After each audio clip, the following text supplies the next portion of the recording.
Sudah ya? Oke.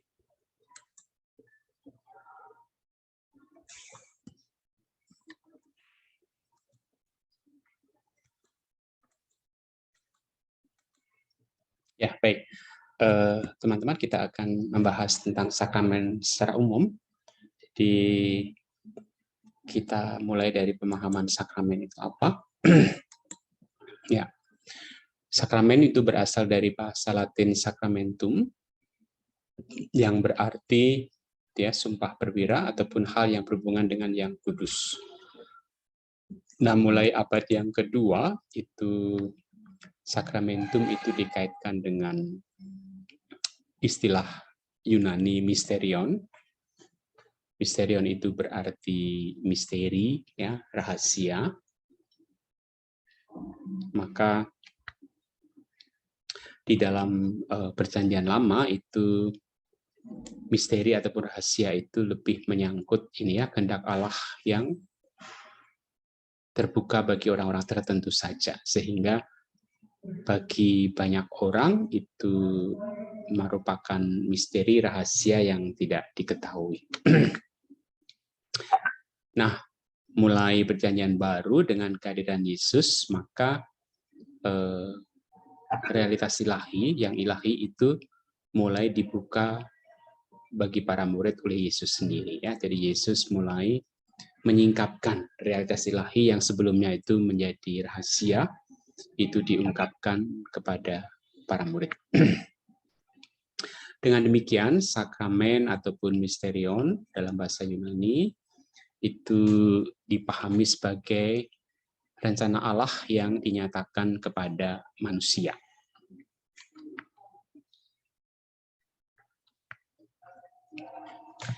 Nah, pemahaman tentang sakramen itu kita mulai dari para bapak gereja, ya. Bapak gereja itu adalah para santo abad ke-2 sampai ke-7, itu mereka itu para bapak gereja yang memberi dasar tentang iman dan ajaran gereja, maka disebut sebagai bapak gereja. Jadi memberi dasar dari pemahaman ajaran-ajaran gereja pada abad-abad awalnya, jadi ada abad ke-2 sampai abad yang ke-7 begitu. Nah, mereka menyebut bahwa Yesus Kristus itu merupakan sakramen pokok, ya, sakramen yang utama. Jadi seluruh hidup Yesus itu menyingkapkan realitas ilahi yang terselubung. Dalam diri Yesus kita bisa melihat Allah sendiri, ya, Allah yang tidak bisa dilihat dalam Perjanjian Lama, tidak bisa dipahami, itu dalam Perjanjian Baru dengan datangnya Yesus, itu Allah kemudian bisa dipahami melalui Yesus itu, ya. Dalam Yesus kita bisa melihat Allah sendiri. Dalam hidup dan karya Yesus, Allah yang menyelamatkan dapat kita lihat dan kita alami. Maka Yesus disebut sebagai sakramen pokok. Sedangkan gereja itu disebut sebagai sakramen utama. Mengapa? Karena di dalam tindakan-tindakan gereja itu misalnya liturgi, doa-doa, dan seterusnya, itu gereja menampakkan karya keselamatan Allah yang dilaksanakan oleh Yesus, ya. Dari gereja itu mengungkapkan melalui tindakannya ataupun liturgi itu karya keselamatan Allah yang telah dilaksanakan oleh Yesus sendiri. Maka gereja menjadi sakramen yang utama. Jadi perbedaannya, ya, sakramen pokok Yesus sendiri, dalam diri Yesus kita melihat realitas ilahi, sedangkan gereja itu sakramen utama dalam arti bahwa melalui tindakan-tindakan gereja itu gereja menampakkan karya keselamatan Allah di dalam Yesus, ya, melalui Yesus, ya. Jadi tentu sangat dekat di sakramen pokok dan sakramen utama, ya. Yesus yang mengungkapkan yang ilahi, sedangkan gereja itu mengungkapkan karya keselamatan Allahnya, ya, di dalam Yesus itu. Nah, baptis dan ekaristi itu disebut sebagai sakramen karena menyatukan orang dengan gereja, ya. Melalui baptis dan ekaristi orang disatukan dengan gereja. Nah, tadi arti mulai tadi sumpah prajurit, ya, maka seperti sumpah prajurit yang menyatukan dirinya dengan korps, dengan tubuhnya, Begitu pula orang yang dibaptis lalu menerima Ekaristi, itu dia menyatukan diri dengan gereja. Nah, mulai saat itu lalu sakramen digunakan untuk menyebut upacara-upacara di dalam gereja. Karena di dalam upacara-upacara itu, upacara-upacara gereja itu digunakan tanda ataupun simbol, ya. Maka sakramen dalam arti ini juga bisa dipahami sebagai tanda-tanda yang menghasilkan rahmat, ya, tanda-tanda yang mengungkapkan rahmat keselamatan Allah di dalam Yesus, ya. Oke. Jadi selalu ada unsur yang kelihatan dengan yang tak kelihatan, ya. Yang kelihatan itu tanda-tandanya, yang tidak kelihatan adalah rahmat Allah-nya. Nah, begitu pula Yesus tadi kembali, Yesus sakramen pokok itu yang kelihatan adalah Yesus, yang tidak kelihatan adalah Allah, ya. Maka Yesus bisa mengungkapkan, menunjukkan Allah itu sendiri. Oke.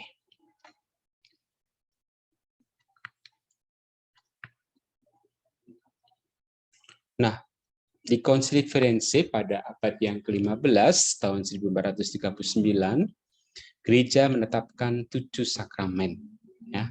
Jadi baru pada abad yang ke-15 itu 7 sakramen itu ditetapkan oleh gereja, yaitu baptis, penguatan, ekaristi, tobat, pengurapan terakhir, jabatan atau imamat gerejawi, dan perkawinan. Nah, Konsili Trento pada abad yang ke-16 itu menegaskan bahwa ketujuh sakramen yang dilayankan oleh gereja itu ditetapkan oleh Yesus Kristus sendiri. Nah, ini tentu untuk melawan pandangan para reformator, Martin Luther dan kawan-kawan, yang hanya menganggap bahwa sakramen yang ditetapkan oleh Yesus hanyalah sakramen baptis dan ekaristi. Sedangkan yang lain-lain itu tidak secara nyata, secara jelas dikehendaki oleh Yesus. Nah, itu istilah sakramen, ya. Nah, kemudian ada istilah sakramentalia. Nah, ini tentu berbeda dengan sakramen. Kalau sakramen tadi ada sakramen pokok, sakramen utama, 7 sakramen. Kalau sakramentalia itu apa? Sakramentalia adalah tanda suci yang mirip dengan sakramen yang menghasilkan buah-buah rohani berkat doa-doa gereja. Sakramentalia merupakan tambahan pada perayaan sakramen, ya. Jadi ada kaitannya dengan sakramen, ya. Misalnya saja tahap-tahap yang mendahului penerimaan sakramen permandian itu kan ada tahap-tahapnya, ya. Nah, itu adalah tahap-tahap sebelum permandian, itu adalah sakramentalia. Oke. Lalu juga misalnya berbagai macam pemberkatan itu juga termasuk sakramentalia.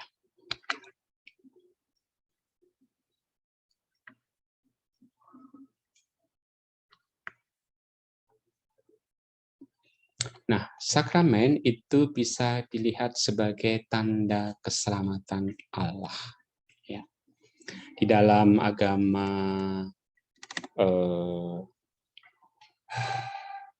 manapun, ya, itu selalu digunakan berbagai macam tanda ataupun simbol. Ya. Nah, simbol itu bisa ekspresif, ya. Simbol yang mengungkapkan pengalaman seseorang tentang sesuatu yang sangat mengesan, termasuk pengalaman mengenai yang transenden, itu simbol yang bersifat ekspresif, yang mengungkapkan pengalaman seseorang tentang yang ilahi misalnya, ya. Tapi juga simbol bisa bersifat representatif. Nah, simbol yang representatif itu adalah simbol yang menghadirkan realitas yang melampaui simbol itu, namun hanya dapat dihadirkan dengan simbol tersebut.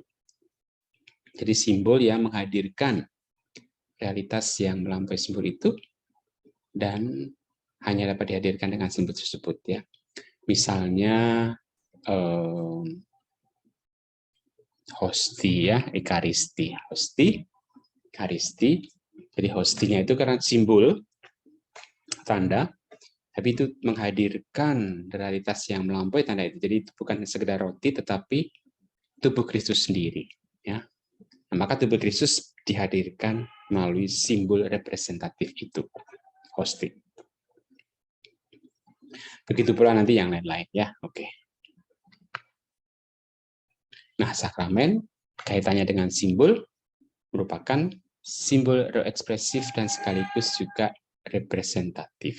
Ya. Jadi mengungkapkan sakramen itu mengungkapkan pengalaman seseorang tentang yang ilahi, juga sekaligus simbol yang menghadirkan realitas yang melampaui simbol itu ya. Oke. Baik, kemudian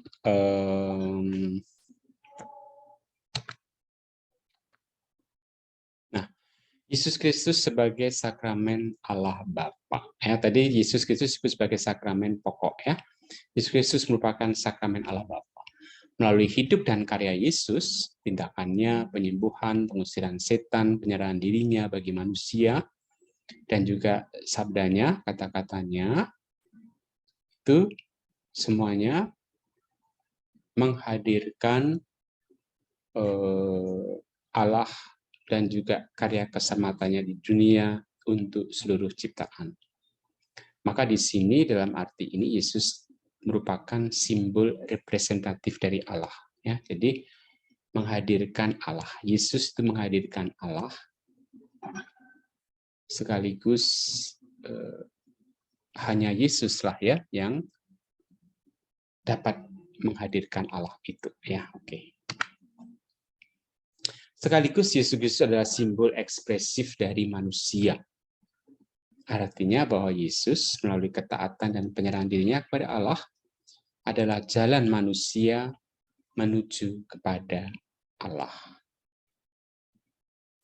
Nah, dengan menyatukan dirinya dengan Yesus, manusia dapat sampai kepada Allah. Oke ya, jadi Yesus simbol ekspresif artinya Yesus merupakan jalan menuju kepada Allah, mengungkapkan jalan untuk sampai kepada Allah.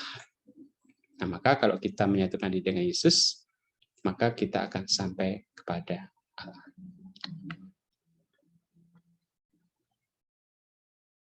Kehadiran Kristus di dunia itu adalah untuk menghadirkan karya keselamatan Allah. Dan karya keselamatan Allah ini kemudian diteruskan oleh gereja sampai sekarang. Maka dengan hidup dan karyanya, itu gereja menghadirkan karya Kristus sendiri di dunia ini. Dengan demikian, maka gereja bisa disebut sebagai sakramen Kristus. Gereja menjadi tanda dan sarana yang menghasilkan keselamatan Allah bagi manusia dalam diri Yesus Kristus. Oke, cukup jelas ya bahwa gereja merupakan sakramen Kristus. Kalau tadi Yesus adalah sakramen Allah, Allah Bapa, maka gereja adalah sakramen Kristus karena gereja merupakan tanda dan sarana yang menghasilkan keselamatan Allah dalam Yesus itu. Ya.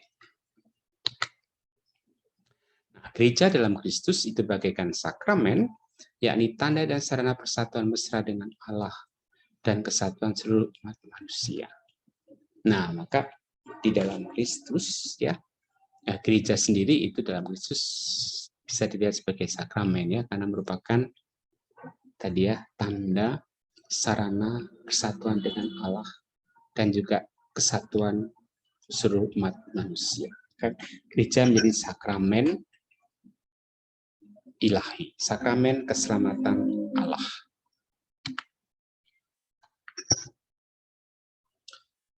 Nah, ungkapan 7 sakramen ditetapkan oleh Yesus ya tadi ya konsili di Firenze tadi perlu dimengerti dalam konteks pemahaman tentang Yesus Kristus sebagai sakramen Allah dan gereja sebagai sakramen Yesus Kristus. Seperti halnya gereja, demikian pula 7 sakramen mempunyai akarnya di dalam Yesus Kristus. Itu yang dimaksud bahwa gereja itu merupakan sakramen Yesus Kristus ya.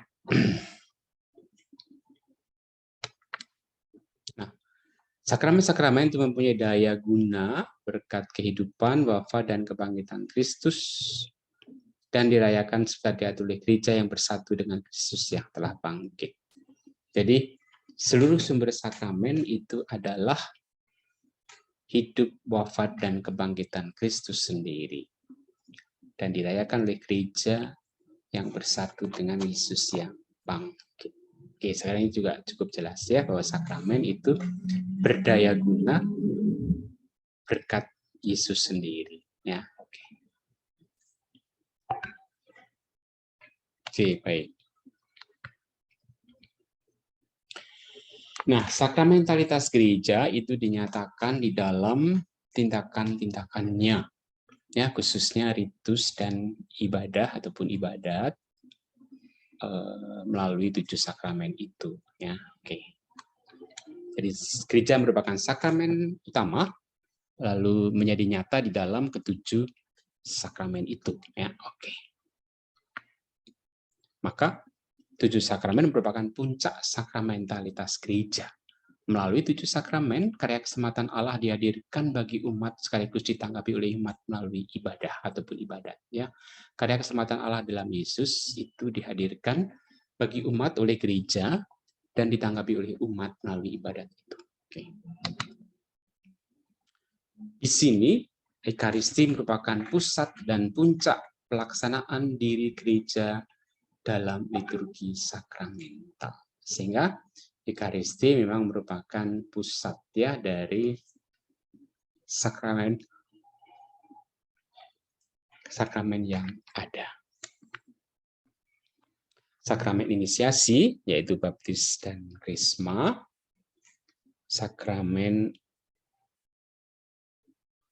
komitmen itu perkawinan dan imamat, lalu sakramen tobat syarat bagi sakramen Ekaristi, sakramen penerapan orang sakit, lanjutan dari sakramen Ekaristi. Oke, ini kalau mau dilihat dari kaitannya Ekaristi sebagai pusat dan puncak, maka baptis dan krisma itu bersama Ekaristi termasuk inisiasi, lalu perkawinan, sakramen perkawinan dan sakramen imamat merupakan sakramen komitmen, lalu ada sakramen tobat syarat bagi Ekaristi, dan penerapan orang sakit sebagai lanjutan dari Ekaristi. Ya, Ekaristi sebagai pusat puncaknya, lalu sakramen-sakramen yang lain itu berkaitannya di situ.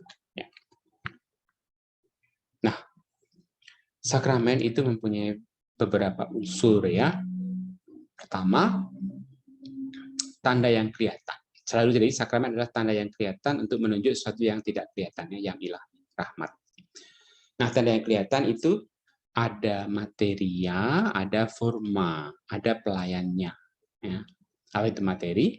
Materi adalah bahan ataupun benda ataupun tindakan tertentu yang digunakan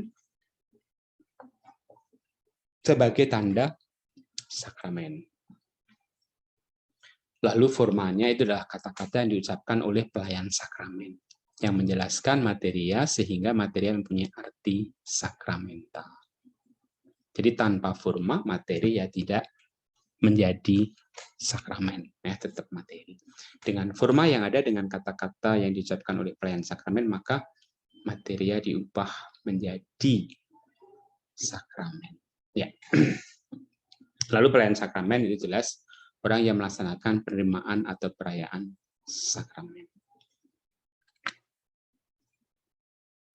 Apa arti dari sakramen itu ya? Arti biasa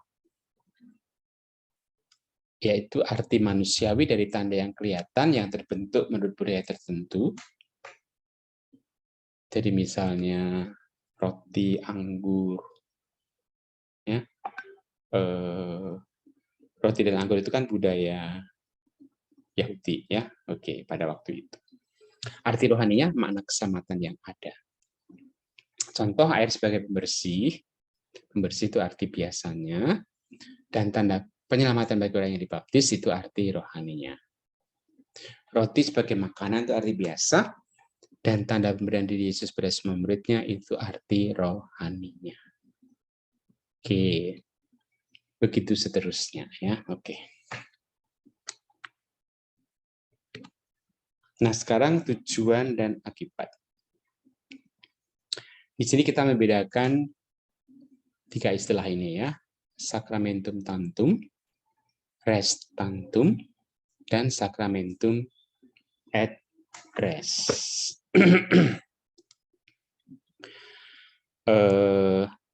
Sacramentum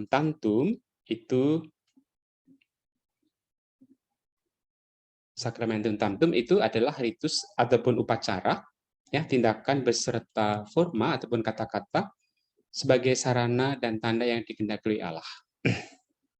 Oke. Oke, bentar. Jadi sakramen itu adalah itu tadi ya, ritus upacara tindakan dengan formanya, dengan kata-katanya sebagai sarana dan tanda yang dikehendaki oleh Allah sebagai rahmat bagi kita manusia. Restantum itu adalah rahmat sakramental yang ditandakan oleh sakramen tersebut. Sedangkan sakramentum et res itu adalah akibat dan rahmat, begitu ya. Akibat dan rahmat dari sakramen itu. Jadi sakramen memberikan status yang baru, materai kekal, sekaligus memberikan makna rohani bagi penerimanya. Materai kekal yang diberikan dalam sakramen baptis, krisma, dan imamat tidak dapat ditarik kembali. Jadi ada materai kekal itu 3 ini ya, baptis, krisma, dan imamat. Yang lain itu tidak kekal, artinya lalu bisa diterima 2 kali. Itu ya, oke.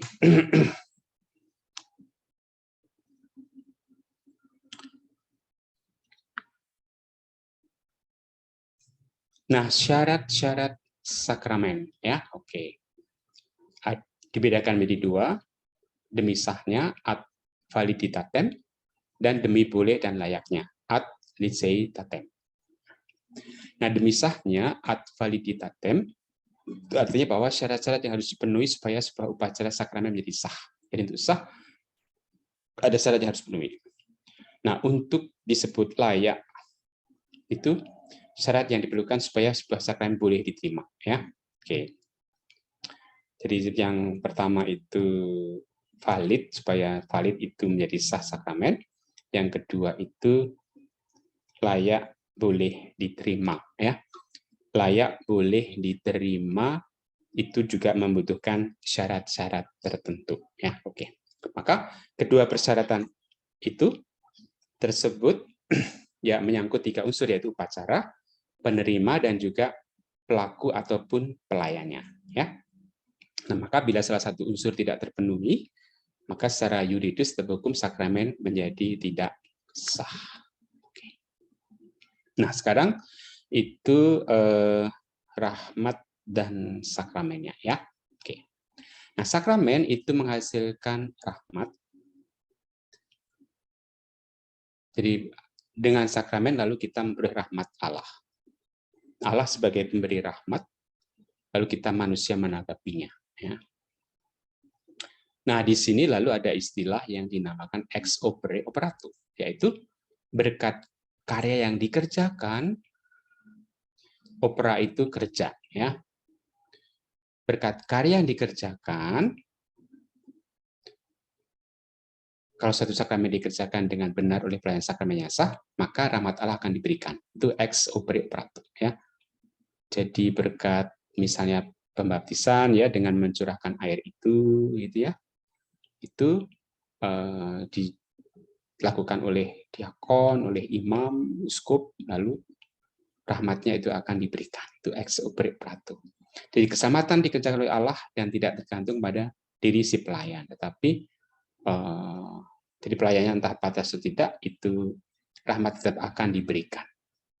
Jadi misalnya Ekaristi dirayakan oleh imam yang sedang jatuh dalam dosa. Nah, Ekaristinya tetap jadi roti dan anggur tetap menjadi tubuh dan darah Kristus. Meskipun si imamnya ini dia sedang berdosa gitu ya. Jadi tidak tergantung pada si pelayan sakramen. Itu ex opere operato.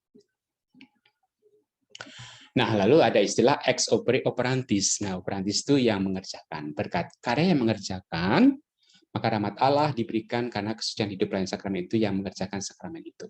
Oke, ini ex opere operantis. Jadi karena yang mengerjakan pelayannya, itu lalu rahmat Allah diberikan. Ya. Nah, rahmat yang diberikan oleh Allah melalui sakramen itu terjadi pada penerima sakramen berkat doa-doa gereja. Maka efektif karena doa gereja. Ya, ini dalam konteks gereja yang berdoa sehingga rahmat itu diberikan. Oke. Baik, itu sedikit pengantar mengenai sakramen, arti, paham, dan juga unsur-unsurnya. Ya, oke. Baik, apakah ada pertanyaan? Silahkan. Teman-teman nanti bisa membaca dari diktatnya itu ya. Oke. Baik Romo, saya mau